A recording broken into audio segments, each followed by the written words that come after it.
recapping our feature with Qinisile Dlamini, highlighting the Airbnb without property space. Now, if you're looking into making some extra income, then this is for you. Qinisile, welcome and thank you so much for your time. Thank you so much, Kathleen. Now, you are an Airbnb without property coach. That's correct. Why did you go into this line of business?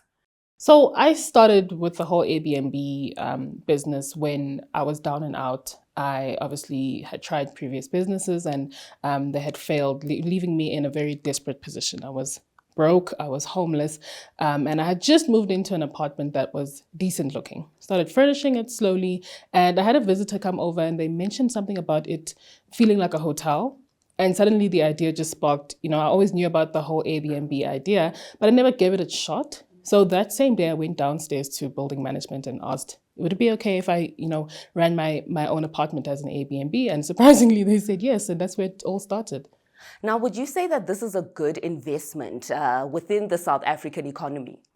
Yes, I absolutely would. A lot of people are traveling to South Africa. A lot of people are moving around South Africa for business, for leisure, and they need spaces to stay. And yes, hotels are an option, but I think people are moving more towards private spaces. That's what Airbnb does for them. And also traveling in groups as well allows them to stay together and still have that sort of family setup or group dynamic in one space while they're traveling. So Airbnbs are definitely booming. So I would definitely recommend everyone getting into it as soon as they can. So a question I'm sure viewers are asking themselves right about now, how do you actually start this line of business? Well, I do have a masterclass where I'll go into a bit more depth on it. It is a 3-hour class, but for the sake of the interview, let's just give the basics. There's 2 ways of doing it. Either you could manage someone else's space. For example, if they have a property that's fully furnished but vacant, you could manage their space and then you guys can obviously split the percentages on the profits, or you can rent out a space and then get permission to use it for your Airbnb business. That's 2 ways that I teach in the class. Both of them does not require you to own any property. Mm-hmm. And then what are the requirements then one would need to meet in order to start? So just basics. In order to be an Airbnb host, you at least have to be over the age of 18. Mm-hmm. And then apart from that, if you're going to do the route of renting spaces, then normal rental expectations, qualifying for the lease, paying a deposit, first month's rent, all of that sort of stuff. Whereas if you do the other one where you're managing someone else's space, then there aren't any requirements. And that's why that one is so great for students, people who are unemployed, people who don't have capital to furnish an entire apartment. What are some of the challenges you have encountered along your journey? You know what? I wouldn't say there are many challenges. I think there's just a lot of learning opportunities. Learning how to manage guests better, learning how to be a better host. But for the most part, I think it's such a great business because it's easy. It runs itself. So I wouldn't say there are many challenges that I've faced, to be honest. Yeah. You have quite an interesting backstory that I want us to get into at this present moment. Can you tell us a bit about before you got into the Airbnb business? Can you tell us a bit about that story? So I grew up in an orphanage. I have always been very aware of my background and the fact that I'm starting off on the back foot, right? Other people might have parents to support and all that sort of stuff, but I knew I was on my own for the most part. There's obviously people who have, contributed to raising me, but for the most part, I was on my own, and that made me hyper independent. I've always been very entrepreneurial, tried out many business ideas, and many of them failed.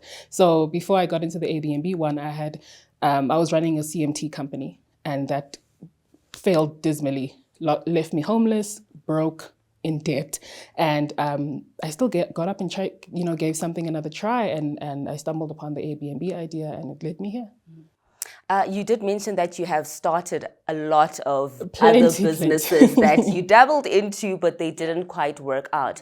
Can you name some of those businesses? Okay, so we had the CMT. In college, I was actually teaching people. I studied interior design, and there was a program that we had to do for our projects. A lot of the students didn't understand it, but I caught on pretty quickly. So I was mentoring them and they were paying me. I was making little bags for people at church. What else did I do? I sold perfumes.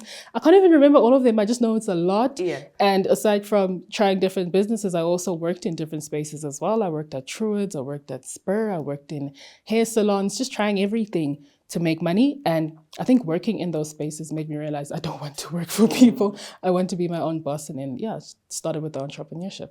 Within this Airbnb space, you were able to reach R1 million at the age of 25. I did. That is extremely inspirational. Tell us a bit about that. Don't tell SARS. I made my first million. It wasn't even planned.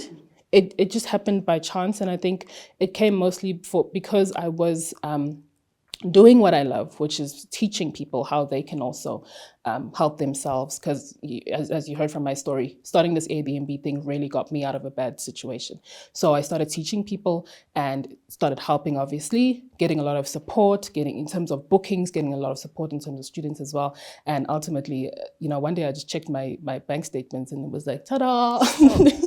That is so beautiful. But what happens in a case now where you have someone that is hosting a property and then there's damage to that property? Are there policies that are put in place? Yes, actually, Airbnb covers all hosts for damages and theft caused to the property by the guest up to the value of $1 million. But we talk about how to claim and all the whole procedure in the class.